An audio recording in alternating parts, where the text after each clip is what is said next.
Welcome to Rescue Ralphie number 2, Paper Strength. This is an engineering design challenge for the family. While looking at his blog, juniortreasurehunters.com, Ralphie noticed an intriguing post.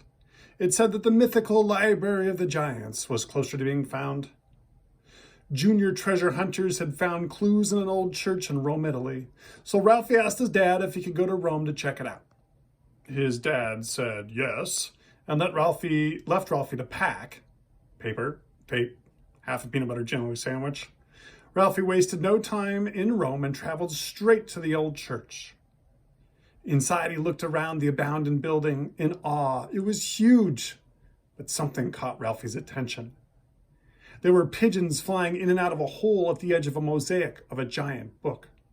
Ralphie scrambled over, reached in and crumbled away the edges of the hole. He looked through and was amazed. A gigantic room with towering shelves and books that were as tall as he was. He pried himself through the hole and found himself feeling very small. The legendary giants of old were wise and gathered information in huge books, but they were also tricky.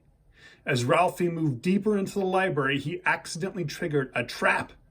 Books started dropping off the shelves around Ralphie. He was in big trouble. He was going to be crushed unless you rescue him. Your mission: build something that keeps Ralphie from getting crushed by books. Ow.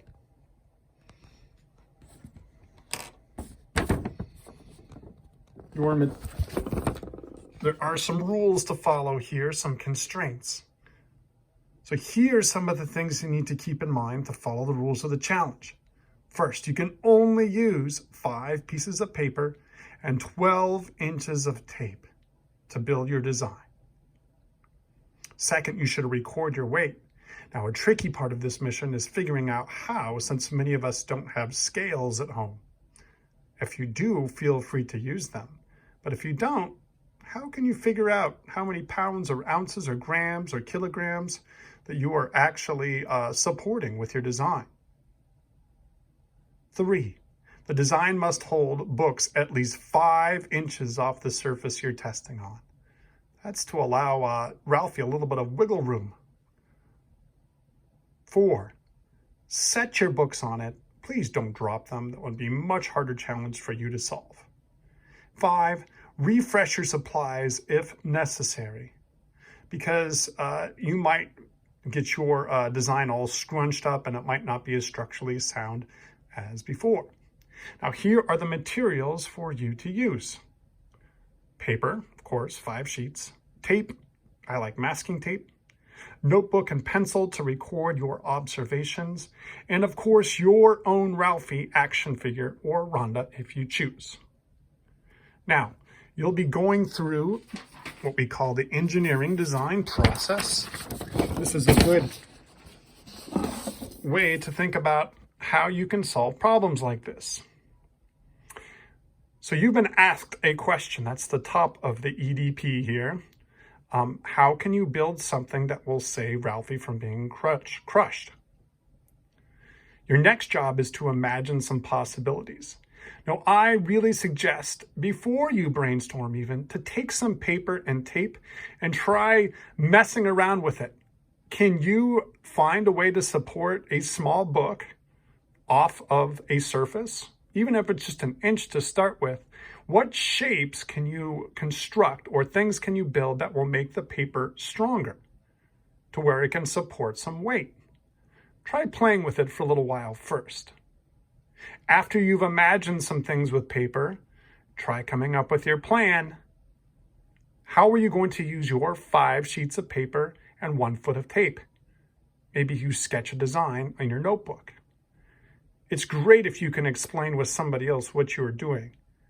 If you want to work as a team, make sure that each person gets a chance to explain their idea without interruption. Then, decide how you're going to build it. Can you possibly take an idea from each person? Or agree to build one plan to start with?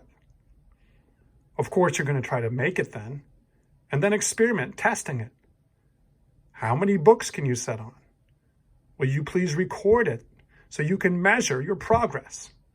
Try your design several times. Then step back and see how you can improve it. How can you make it better? I really recommend to check in with other people that are trying this too to see how you can make it happen.